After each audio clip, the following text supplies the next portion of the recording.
نن چې محترمو زمونږ کومه وظیفه ده د ماسخوتن د مانځه نه بعد تاسو د سورې کوثر دا وظیفه وکئ انشاءالله العزیز چې څومره حاجتونه ستاسو وي الله پاک به درله پوره کوي څومره مشکلات ستاسو وي څومره پریشانۍ وي څومره تکالیف وي انشاءالله العزیز دا وظیفه تاسو د ماسخوتن د مانځه نه بعد د سورې کوثر دا شروع کړئ او په الله پاک باندې خپل حاجتونه دا پوره کړئ چې کله تاسو د ماسخوتن د مانځه نه بعد ځان له کېناستئ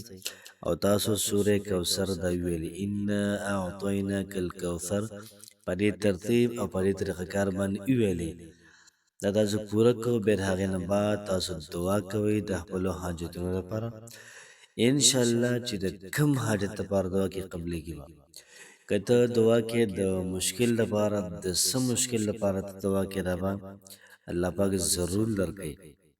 دغه رنګې د رشتې لپاره دعا کې د مال او دولت لپاره دعا کې په رزق کې د برکت لپاره دعا کې پیسو کې د برکت لپاره دعا کې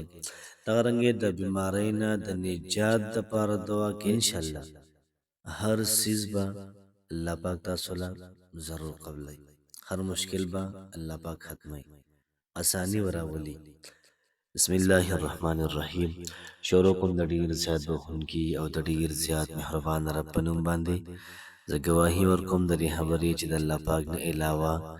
د عبادت لایق بل څوک نشته نبی کریم صلی الله علیه و آله وسلم د الله پاک بنده او د الله پاک آخري رسول دی زما د اسلام خوږو او درنو مسلمانانو خویندرونو نن چې کومه زموږ وظیفه ده د سورة الکوثر یو انتهایی پاورفل ناشنا وظیفه ده په ژوند کې هماها د سورې کوثر دا وظیفه د ماسخوتن د مانځه نه بعد وکئ الله پاک د ځان نه کلک امید ساتئ ستا دعا به قبلېږي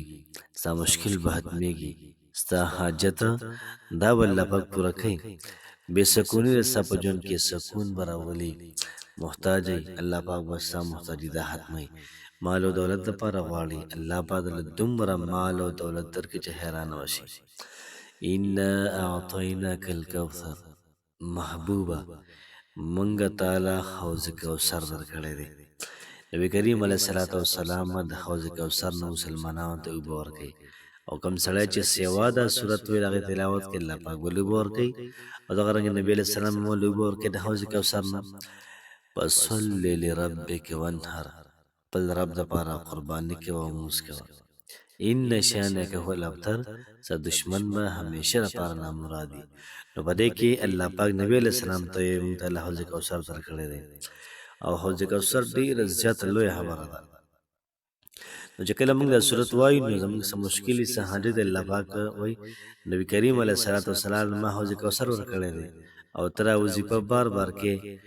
نو چې ستا کوم حاجت دی زه یې تعالی درکومه کم مشکل دی همدلله ختمومه نو فصل لربک وانحر نو خپل رب دپاره مونځ کوه وانحر قرباني کوه نو پکار دی موږ لم چې موږ ورسره مونځ وکړو قرباني درباندې کېږي دغه وکړه که دغه راباندې نه کېږي اصل لږ یو څو روپۍ چاله ورکړه ان شانک هو الابتر ستا دشمن دا به همیشه لپاره نامرادي که ستا دشمن شیطان وي الله پاک به د هغې نه بچ کوي ستا دشمن انسانانو کې څوک وي د هغې نه به الله پاک ضرور محترمو دا بچ کوي